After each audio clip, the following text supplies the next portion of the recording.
Hello, and welcome to Autism New Jersey's webinar, ABA and Medicaid, Knowing Your Rights.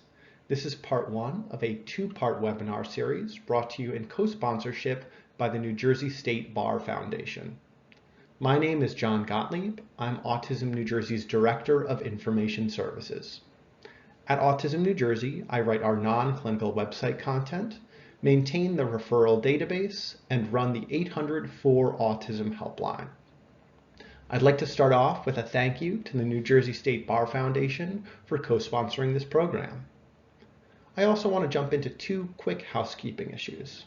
First, while I am a lawyer, I'm non-practicing in my current role at Autism New Jersey. That means I won't be able to give any legal advice during this presentation. I also want to acknowledge that this is a pre-recorded webinar, which has pros and cons.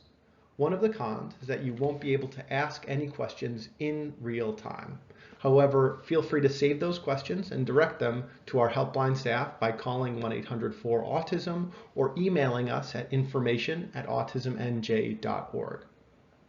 Some of the pros, however, of this pre-recorded webinar format is that I imagine a lot of the viewers are parents of individuals with autism, and your time is precious. So you are free to scrub through the presentation and select that information that's most relevant to you. I know, while I acknowledge that yes, you can do that, I really encourage you to watch the webinar in its full format. I think that you'll get a lot out of it, and it's my hope that it will enrich your understanding of applied behavior analysis and its coverage under Medicaid. And with that said, I'd like to give you an overview of Autism New Jersey so you can get a sense of who we are as an organization, the things we do, and why we're putting on this presentation about ABA and Medicaid. You can see on your screen something of an organizational map of Autism New Jersey. We have our 4 service pillars listed here, and I'll go through them from left to right, starting with information services. That's my department. And our flagship program is the 800-4-Autism helpline. That's a phone number and an email address that I referenced before, 800-4-Autism, and information@autismnj.org. And it's a helpline that anyone, parents, professionals, self-advocates, can call in with any question they may have about autism, from birth to end of life. There's no question too simple, no question too complex. And not only is there no limit to the number of times somebody can call our 800-4-Autism helpline, but there's never any charge for our helpline services. People can call in with a relatively simple question like, hey, do you have any referrals for ABA therapy provider organizations that are inside my insurance network, to more complex questions like, I am really struggling. I have an individual in my family who has autism, is developing severe challenging behavior. They may be getting aggressive. They may be injuring themselves. I've tried calling 911. I've brought them to the hospital many times. I've engaged with the children's system of care and those system partners. And really, I feel like my family's in crisis. I don't know what to do. Can I have some guidance? We're able to help in both situations. There are certain questions that we may not be able to answer, those that require direct treatment advice or clinical advice, and those that request legal advice. So we can't give out treatment information and we can't give out legal advice. However, in the rare event that we can't help directly, we can pull on our robust referral database and give referrals to those professionals who may be able to help more directly. Next, we have our education and training service pillar, where our clinical expertise and our clinical content expertise really lives. And not only does that enrich our information services department, it really suffuses everything we do here at Autism New Jersey. We have decades of experience among and across our clinical staff members working at service providers and having firsthand experience working with individuals with autism, and we use that experience to provide technical assistance to some of the state systems partners through training. Our education and training staff also put on our annual conference. This year it's taking place on October 19th and 20th at Harrah's Waterfront Conference Center in Atlantic City. It's 2 days of really excellent programming, both for parents and professionals. And for those professionals who attend, you can get CEUs and CEs. The education and training clinical expertise also helps inform what we do in our public policy efforts. And just as a word about our public policy, we're a relatively small organization. And because of that, we choose our public policy agenda really carefully. We want to make sure that we are picking the issues that make the greatest impact on individuals with autism and that we can have the greatest sway on from our public policy perspective efforts. With that said, there are currently 3 items on the public policy agenda of Autism New Jersey, and that's increasing the availability of funding of services, addressing the service gap that exists for children and adults who are exhibiting severe, challenging behavior, and ensuring a strong and qualified workforce. That includes spearheading the effort to get a licensure law for behavior analysts passed, which I'll discuss in a little bit more detail later in this webinar, and joining the coalition for a DSP living wage. And then over on the right, you see our 4th service pillar, awareness. The Autism Ambassador Program really forms the cornerstone of our awareness efforts. That takes place every April, which is Autism Awareness Month. And this past April, we had more than 1,000 participants in our ambassador program.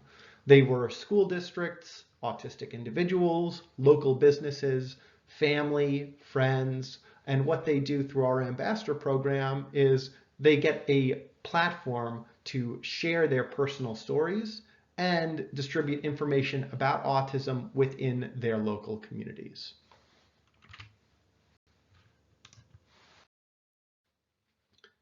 With that said, I also, before I jump into the content of this presentation, I really want to acknowledge that this material is extremely confusing, both this webinar and the webinar part 2. And I really want to validate you if you're feeling overwhelmed, confused, or even frightened.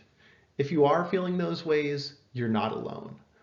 Most people feel confused, overwhelmed, frightened when they start to learn about insurance coverage of any kind, just because the rules, the regulations, the laws are so complicated.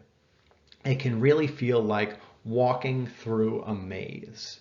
And as a result, people start to get exhausted, they start to get defeated, and they start to stop trying to get coverage of things that are really important. For example, medically necessary autism treatment. So I just want to start by acknowledging, yes, you may be feeling really challenged by this material, but I really want to encourage you to keep at it, to keep watching this webinar, to learn more, because that brings us to the second bullet point, which is who is the expert? Because you may be thinking, well, John, you're giving this presentation, you are the expert here. And yes, while that may be true for now, as you learn, as you gather more information about Medicaid coverage, about the laws that underlie your rights, sometimes you may be feeling like you're becoming the expert in this field. As time goes on, you can learn how to advocate for yourself. You can learn to see patterns. You can recognize when you may need to involve family, involve friends for a second opinion, and you'll finally recognize when you've really reached the end of your road and need to involve a professional. So I just want to acknowledge that it can feel really overwhelming, and as you learn more, you'll develop your own expertise. And the value of that is that because information about insurance coverage is so complicated, that even when there are no bad actors at work, you can still encounter misinformation. You can be talking to somebody, perhaps at your insurance carrier or your managed care organization, who's telling you something that isn't quite accurate. Even though they're trying their best, they're doing their best, you may get an answer that seems like it doesn't really jive with what you know about your autism treatment. So learning more, developing your expertise, which you can do by watching this webinar and the next one, will help you really feel grounded, will help you stay sane when you're hearing something that really just doesn't sound right, and it'll help you not second guess yourself. So with that said, I want to bring this topic a little bit to life. You know, what is ABA? What can it help with? And maybe, why do I, as perhaps a parent of an individual with autism, care about Medicaid-funded ABA coverage? So just as a really broad statement, ABA is the gold standard in both teaching new skills and reducing challenging behavior for individuals with autism. And I'm going to bring you through a couple examples of individuals who, maybe seem like your family members, and you can learn, why you're watching this webinar, why you might care about ABA that's funded by Medicaid, and why you may want to get more treatment. So first we've got Fatima. She may be 7 years old. She has trouble with toilet training and she's nonverbal. She has an autism diagnosis and her family are really struggling to figure out how to work on those toilet training skills. Next, we may have Bruce. He's a little younger. He's 5 years old. He's in a general ed classroom, but he struggles socially.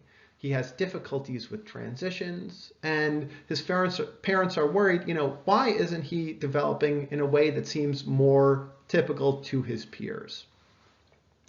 And finally, we have Sean. Sean is 16 years old.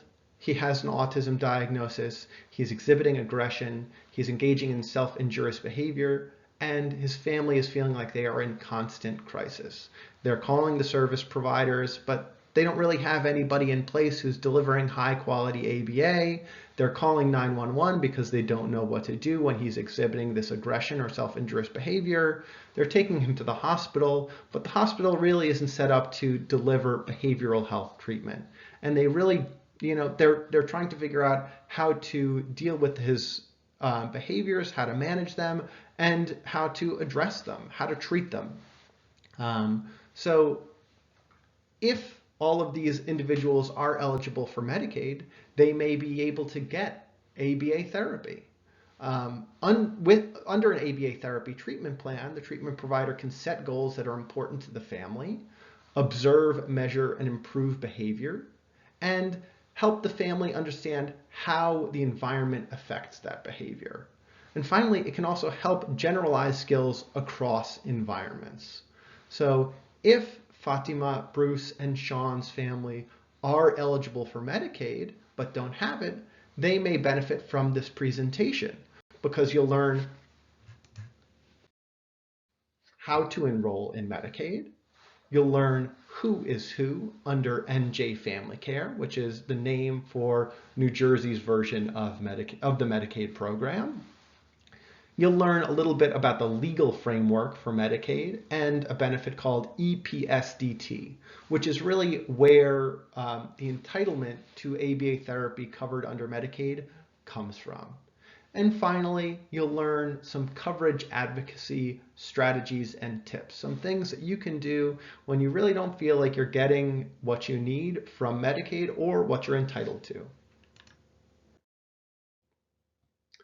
And I also want to give you an overview of what's happening in both this webinar and part 2 of this webinar series. So that's to say, the struggle to get ABA therapy comes in many flavors. So you might be at the point where you haven't even enrolled in Medicaid. You're struggling to figure out, okay, how do I navigate this system? How do I just get the coverage itself?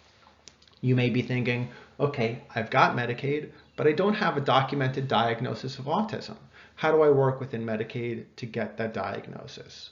Because you can't get it's very challenging to get ABA therapy covered without a diagnostic code. Without some diagnosis and a prescription for ABA, it's really challenging under the medical billing model for an insurer to pay for ABA therapy. And then you may have ABA therapy, or I'm sorry, you may have Medicaid coverage, you may have a documented diagnosis of autism, but you may be told that, well, ABA therapy is not a covered benefit. And you can think back to what I said earlier about, well, okay, how do I combat misinformation? How do I develop my sense of expertise so that I feel really comfortable really asserting my right to ABA therapy that's funded under Medicaid? And then we have webinar 2, where we'll explore issues around provider availability and network adequacy. So it may be challenging to find an ABA therapy provider who both accepts your Medicaid plan and also is nearby and also has the staff who are ready and willing to treat your child. And then you may have issues around, well, okay, I've found a provider, I've got my documented diagnosis, I have everybody on board that ABA therapy is a covered benefit, but I'm getting some challenges around medical necessity. I'm being told that, well, ABA therapy isn't medically necessary for my child.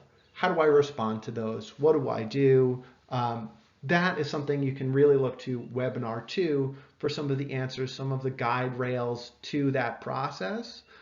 So I really encourage you, just similar to this, to what I said in the beginning of this webinar, if time is short for you, if you know what you want, feel free to scrub through webinar 1, scrub through webinar 2 to the material that's most relevant to you right now, and then come back and watch the whole thing later.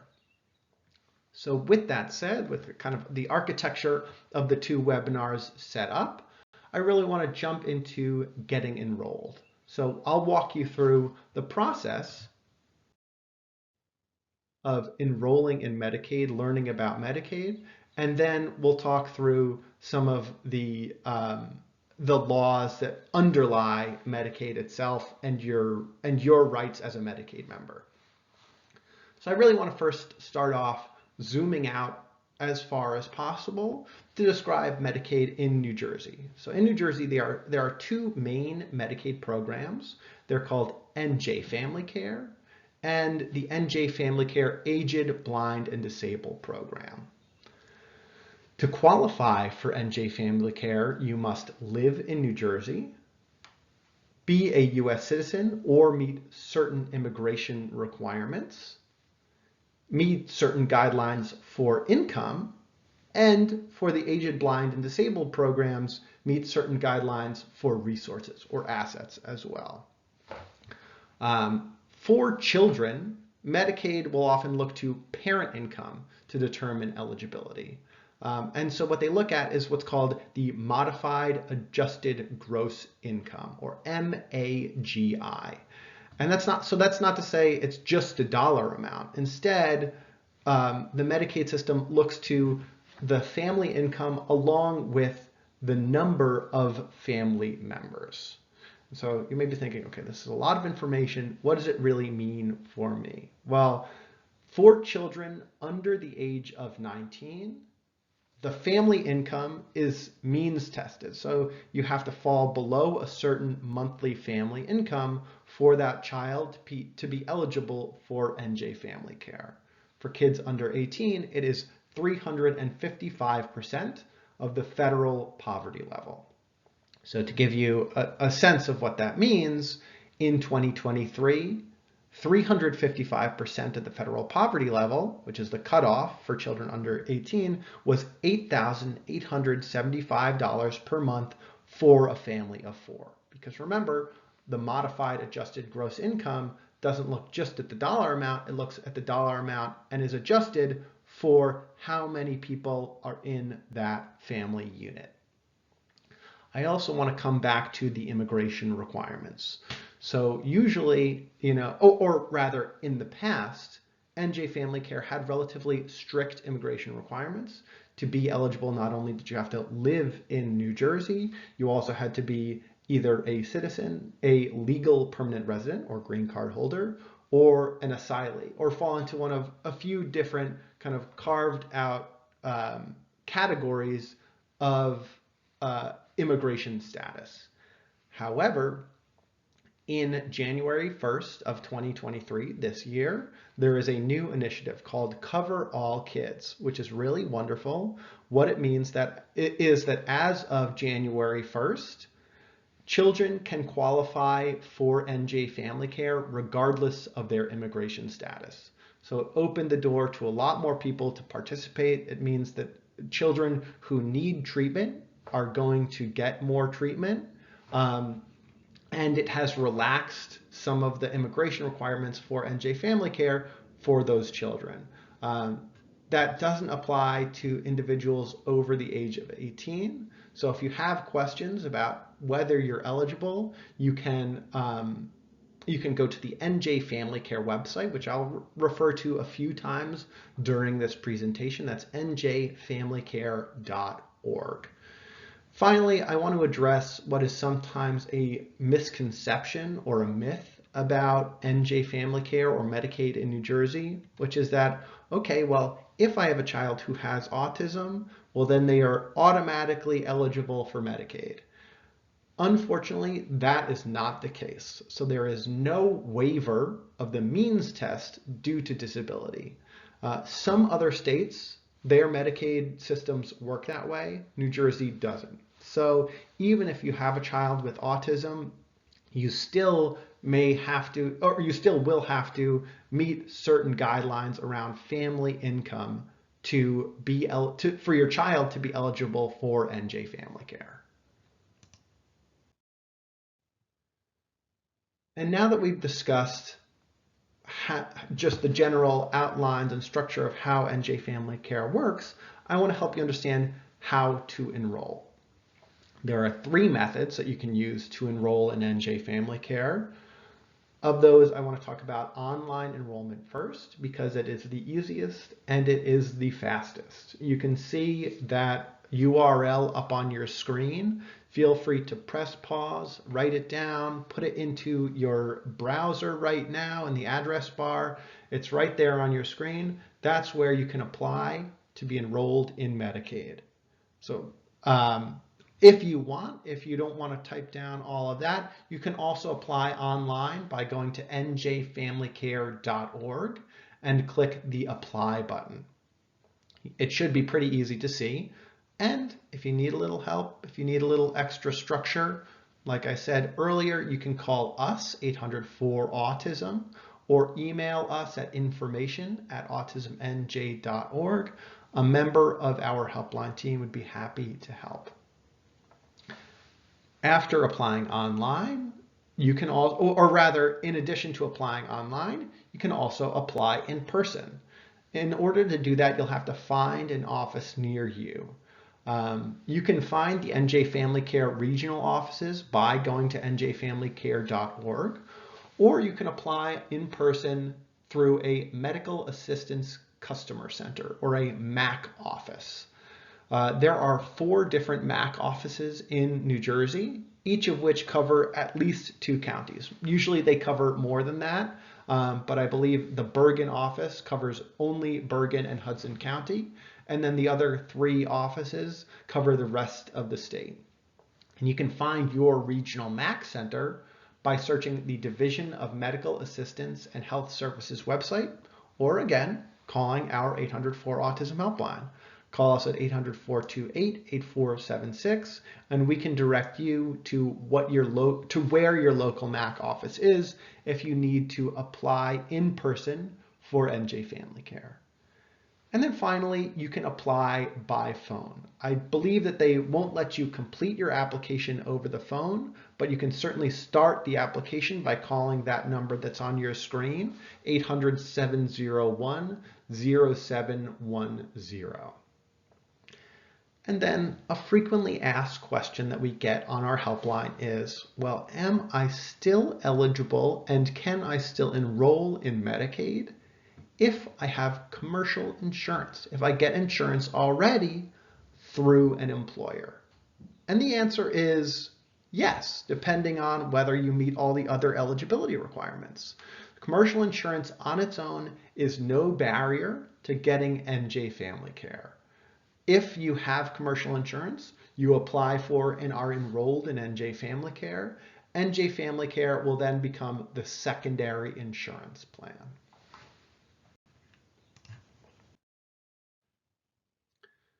Next, I'm going to take you through a couple of different slides who help you understand who is who. Who are the players in New Jersey Medicaid or NJ Family Care? And I'll give you the players both on the provider side and on the insurance side. So these next few slides are going to help you understand, what are these phrases? What are these words I keep hearing? How do I understand them? Especially because there are a lot of initializations and letters. So you'll hear BCBA, you'll hear RBT, you'll hear MCO, you'll hear QHP, and over the next 5 or 10 minutes, you'll gather information. You'll be able to decode what those initializations or acronyms refer to.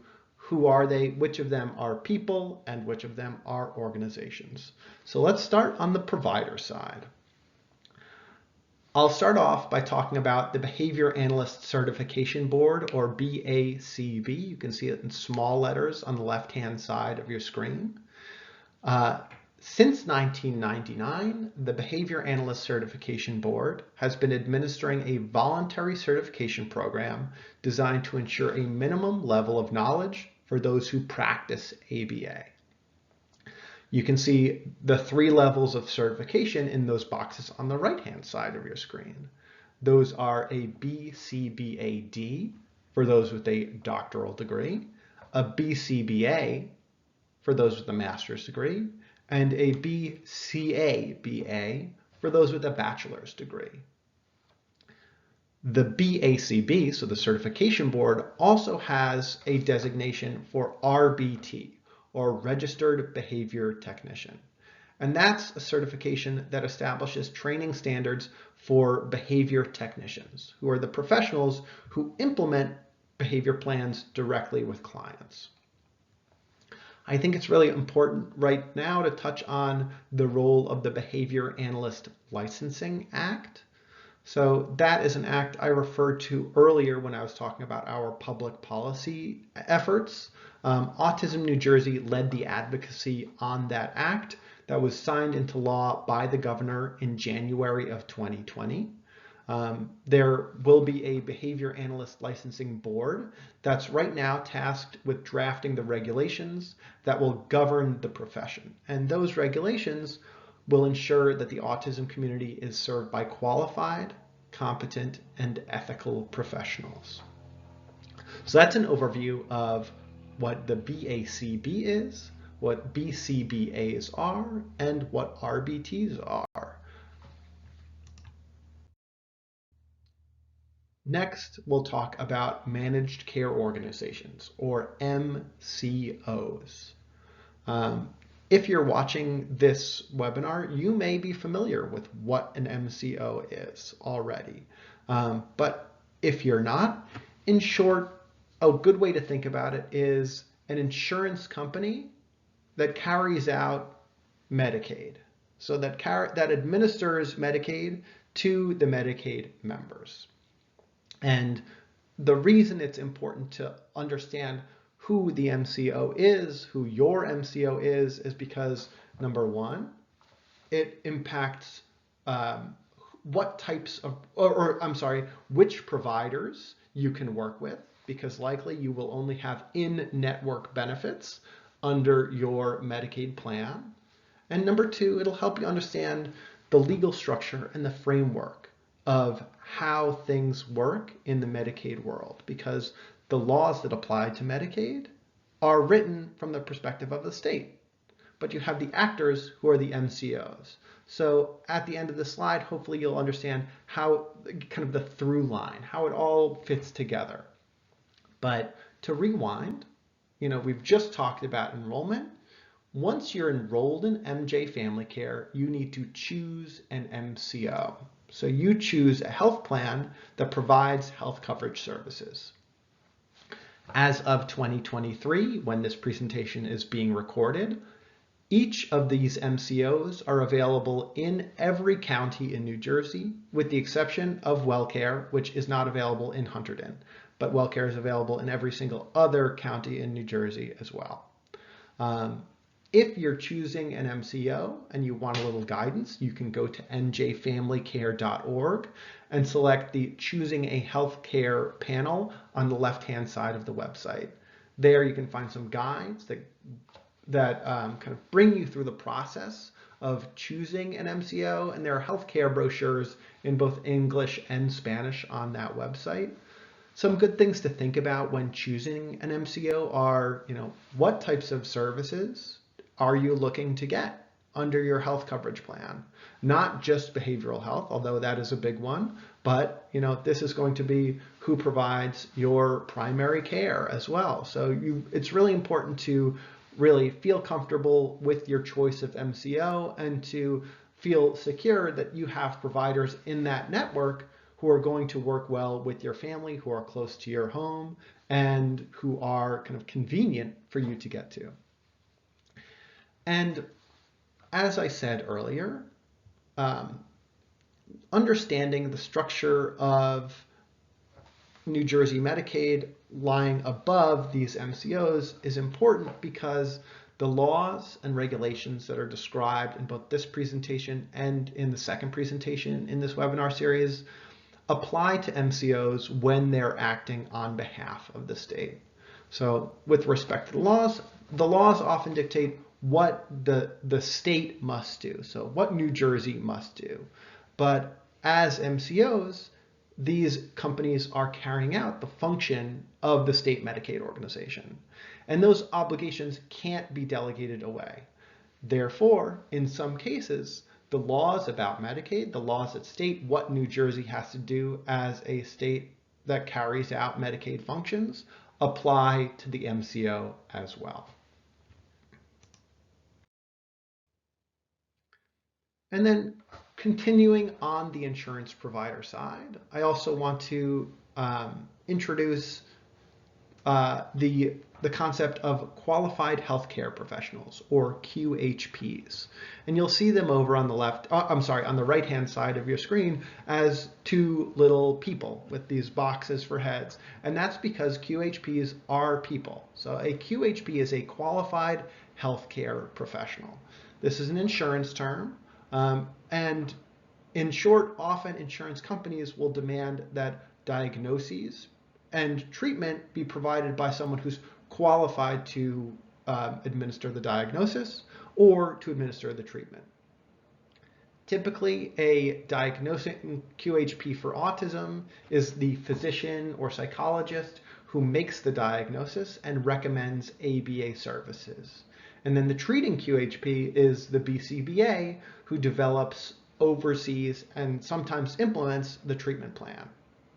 So to kind of put it all together, the insurance carrier, or here in the case of Medicaid, the MCO, might have internal rules about coverage.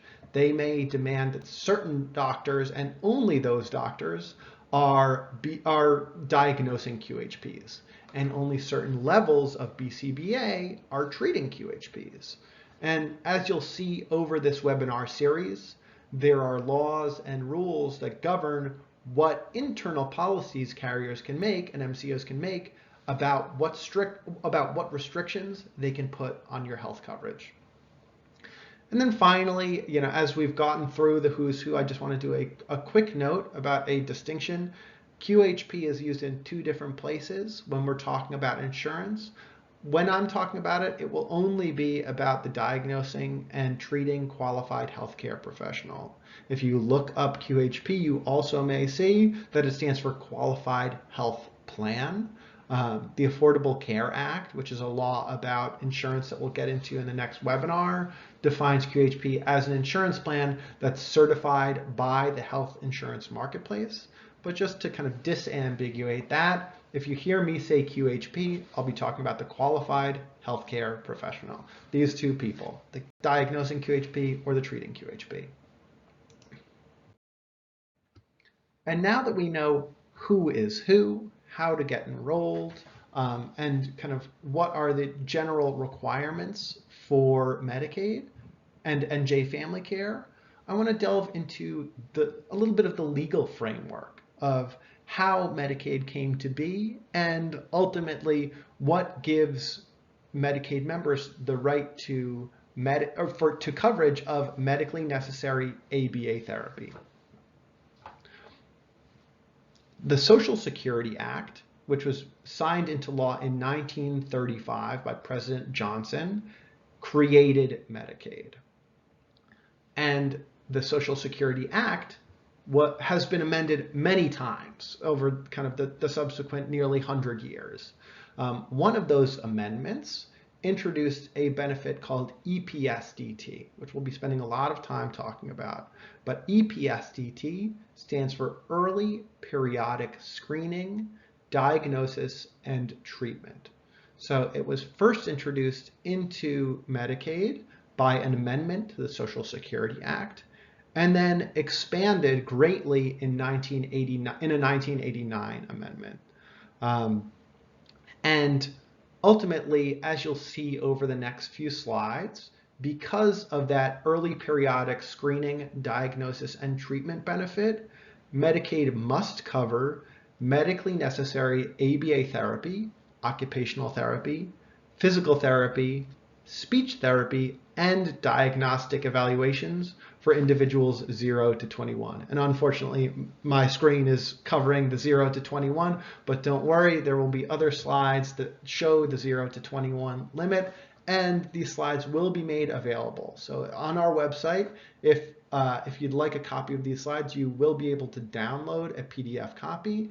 And if you require, you can also call up our helpline and ask for a copy of these slides. So to really kind of get into the EPSDT benefit, I want to talk about what the purpose of it was. So when it was first introduced in the amendment to the Social Security Act, and later when it was expanded, there was a lot of talk about why are we doing this? And the reason that the EPSDT benefit was created and written into law was to find health and developmental problems early, to prevent the issues and reduce the effects of those developmental problems, and to decrease the overall cost of treatment. Because in a lot of people's minds, the idea of early treatment was sort of like savings in a savings account. So as you save money early, you may have compounding interest that builds on those savings. In the same way, early treatment may have resulted in kind of compounding benefits to the individual with these developmental problems. And science has shown that this is true of autism. So the research suggests that early and intensive intervention of autism, on autism treatment can have the biggest impact on outcomes for the individual. I also want to talk about what the scope of the EPSDT benefit is. So the EPSDT benefit has a really broad scope. It includes physical and mental health. It includes hearing and vision. It's got dental health in it. It covers immunizations and more. So you can see a little graphic right there. It really is, it's almost all encompassing. So it's medically necessary treatment for individuals 0 to 21. And it was a little while before the U.S. Centers for Medicare and Medicaid Services, or CMS, really recognized that because this EPSDT benefit exists, that Medicaid must cover autism spectrum disorder treatments. But you can see there's a hyperlink here. It's going to be in the slides if you want to download them. But if you search for 2014 CMS Bulletin and Autism in Google, you will find it. But that is a bulletin from the U.S. Centers for Medicare and Medicaid Services that clarifies in no uncertain terms that EPSDT applies to autism treatment, and that it requires NJ Family Care and it requires Medicaid in general, and as a result, NJ Family Care, to cover medically necessary treatment for autism. The specific ABA therapy benefit for NJ Family Care was rolled out in April 1st of 2020. So the timing of that had some challenges associated with it, as I'm sure anyone watching this webinar can imagine. It was right at the beginning of COVID, and at the time, COVID really dominated the news. So it was hard to transmit information about this benefit to the stakeholders, especially, it's especially salient because at the time, 50% of the state's children were covered by Medicaid. So this benefit had an enormous impact on low-income families. But because of the timing, and the really unfortunate and impossible to predict timing of this benefit rollout, there were some challenges. So those challenges were really around spreading knowledge about the benefit at the beginning. So what we did as Autism New Jersey, we did our best to push out information about this benefit to the families that were interested. And we also created guides for providers and guides for families. Both of those guides are still available on our website. A little bit later, I'll tell you all how to find and use our insurance hub. And from that insurance hub, you'll be able to easily find your way to those, Medicaid starting treatment guides.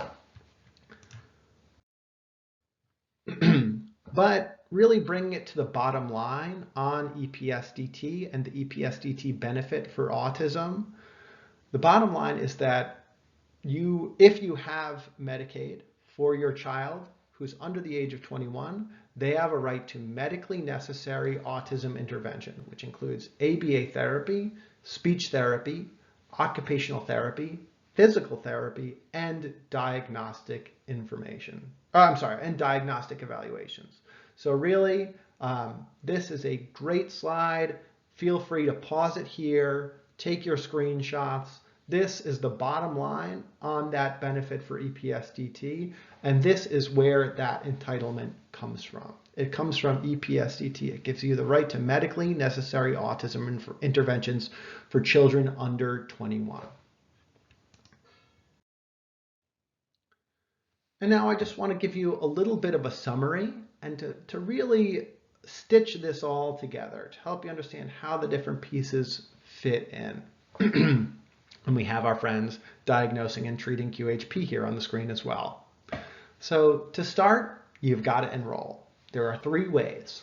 Do it online, do it by phone, or do it in person.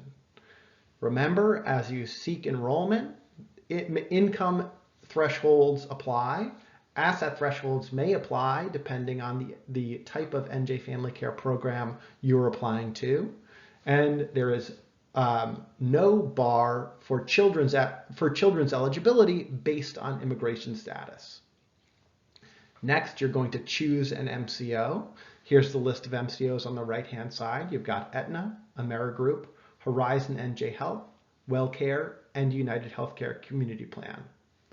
Once you choose an MCO, if you haven't already, you're going to have to get a diagnosis. And make sure that diagnosis is coming from a diagnosing QHP. You can, and in the same way, once you've gotten the diagnosis, you have to find a service provider, and they need to be a treating QHP. So there are a couple of different ways you can find a service provider. You can get a referral from your diagnosing QHP or from your primary care physician. You can call the member services number on the back of your insurance card. And there's a slide later on in this presentation that has all those member services numbers for the different MCOs. Or you can visit our referral database, which is made available to everybody free of charge at all times by going to autismnj.org/referral. You can also find that by just going to our homepage, autismnj.org. There's a button at the very top of your screen that says Find a Referral. So if you click there, you can go to a guided search to find a list of ABA therapy provider organizations. Now, if you do that, you have to make sure that they are an in-network provider with your insurance company.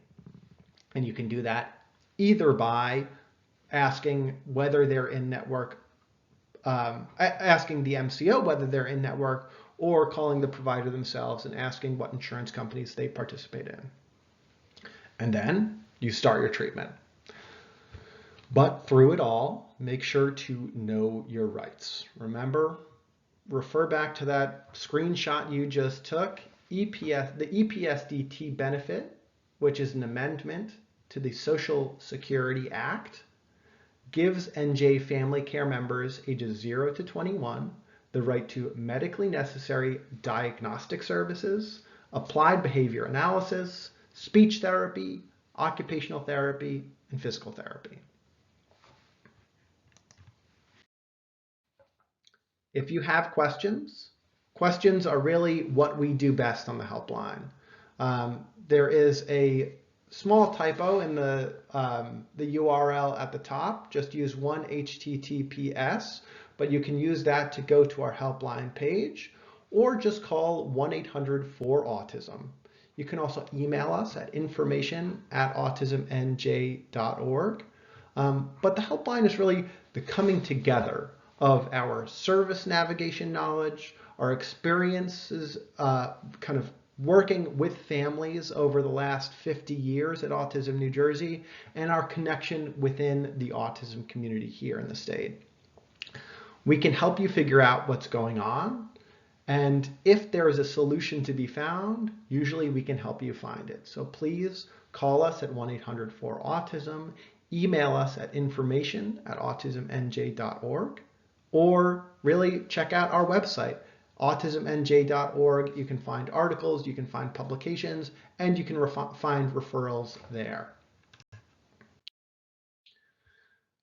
And then I want to prompt you, if you want more information, and you may be thinking, my head is already spinning, more information, I've got a lot of information to chew on already, but if you want more, you can find a lot of answers to potential questions on our Insurance Hub.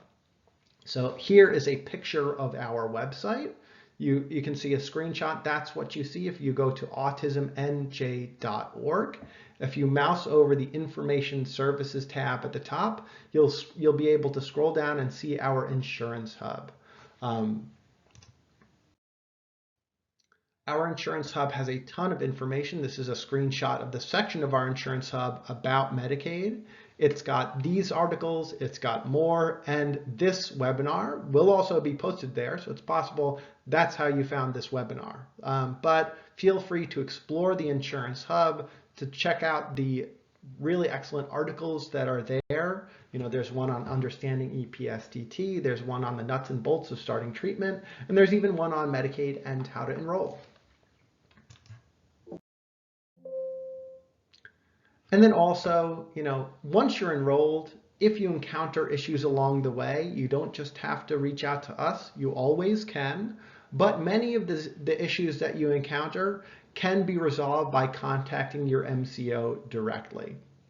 They have teams of people who are available to help, many of whom are extremely knowledgeable about behavioral health. The information you see on your screen, again, I encourage you to screenshot it. This was promulgated in 2023 by DMAS, the Division of Medical Assistance and Health Services. And it's also available on our website in the starting treatment article that you saw on the previous slide. So if you're watching this far, far into the future, this information may have been updated and it may be a little out of date, but on that Medicaid starting treatment article, that information is periodically updated. So if you want to check out the back of your insurance card, but if you need to, that information will always be available on our article, Medicaid Starting Treatment. So it may be a little bit more accurate than this presentation is. And finally, what do you do if you've called us, if you've called your MCO and you're still not getting what you need? Keep at it. Persistence is really key in this process. Yes, It's an entitlement to get medically necessary ABA therapy under Medicaid because of the EPSDT benefit, but it's not always going to be a cakewalk. To get ABA therapy through Medicaid, it almost always starts by calling your MCO, not the provider, because remember, under Medicaid, almost always you only have in-network coverage. So if you speak to somebody who's out of network, it's under really rare circumstances that you're going to be able to work with them. Some of that is discussed in the next webinar when we talk about provider availability. But Medicaid functions similar to an exclusive provider organization or EPO plan in the commercial insurance world. There really aren't that many out-of-network benefits. So to get Medicaid to cover a treatment has to be in-network. Next, you have to explain what you need. And that may mean, thinking back to who is the expert, that may mean you have to educate the person you're talking to. So somebody you're talking to on the phone at your MCO may not know what ABA therapy is. That you may ask for ABA therapy, and they may give you the information for a psychologist. And really, because they put together therapy, individual counseling, they may just not have a really clear understanding of what you're asking for. So you may have to explain, you need ABA therapy provided by an in-network behavior analyst or a BCBA. That rep may also not know about EPSDT. If, for example, they say, well, ABA therapy isn't covered, that's not accurate. EPSDT, the EPSDT benefit means that Medicaid covers medically necessary autism spectrum disorder treatment interventions. And then once you get a list of behavior analysts, call them and stay organized, because some may have wait lists. If they do, get on them. Keep track of who you called and when. That staying organized piece is really important. And it really doesn't matter how you stay organized. A lot of different people use a lot of different methods to stay organized. Some use Excel spreadsheets, some use a written spiral notebook, some send emails to themselves. Really, whatever works, because as you stay organized, it will help you address the issue of network adequacy, of finding a provider who's available, of addressing the fact that sometimes it can be really hard and these wait lists can be very long. So just to preview a little bit of what's happening in webinar 2, stay organized when you call the list of in-network behavior analysts, because if you have to fight to expand your access to behavior analysts who can get you off the wait lists quicker, staying organized is going to be a really valuable tool in that fight, because it's going to be able to help you communicate what the issue is to whoever you need to, whether that's a provider who you want to work with who's out of network, or to the MCO member services rep. So really, as the last kind of advocacy tip, really, when you've got that list of in-network behavior analysts, as you call them, if you're put on wait lists, keep track of who you called, keep track of how long you're expected to wait, and remember, stay organized. And I just want to end by saying it's not easy. It really isn't. Thinking back to that, one of those first slides, it sure is confusing. We know it's not easy, and we can help. So call us 1-800-4-AUTISM, that's 800-428-8476, or email us at information@autismnj.org. I want to thank you for watching today's webinar, and I also, again, want to thank the New Jersey State Bar Foundation for co-sponsoring this webinar series. Please reconnect with us anytime.